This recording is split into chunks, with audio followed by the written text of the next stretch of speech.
I had to use this little thing this weekend, which is honestly something you hope that you never need to use. But sometimes when you go camping, you come home with little critters, and one of them could be a tick. If you're not familiar with this, it's a tick twister. It is a tool that's the appropriate way to get ticks out.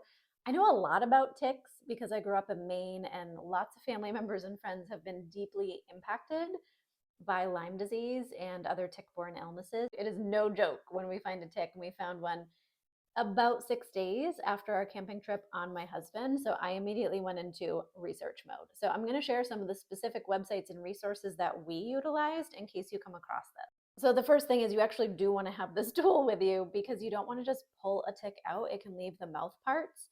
I'm not a doctor. I just know what I know from being a teenager in Maine, always doing tick checks. But this actually helps you to gently twist the engorged tick off of you. It's super gross, but I did it. I did it.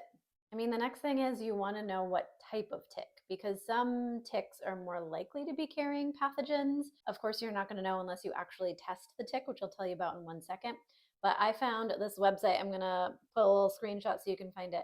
The Tick Research Lab of Pennsylvania. You can actually upload an image of the tick, like take a really zoomed in picture of it, a good clear image, upload it, and we sent it in over the weekend. It said they would get back to us within like 24 hours.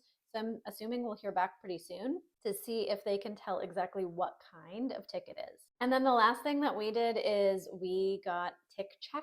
UMass Amherst up in Massachusetts has a lab where you pay. This is not a free thing. The photo identification is a free thing.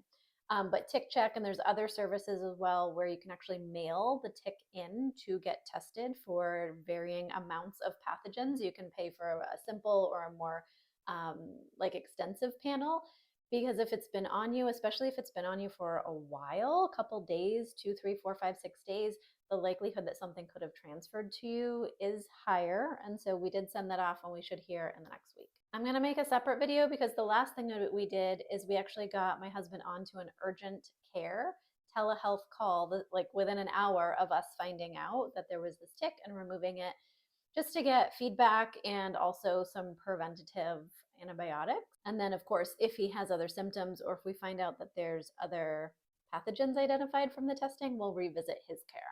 Maybe a little bit different than most of my content here, but I take ticks seriously. And if you've never been introduced to some of these resources, just wanted to make sure it's on your radar.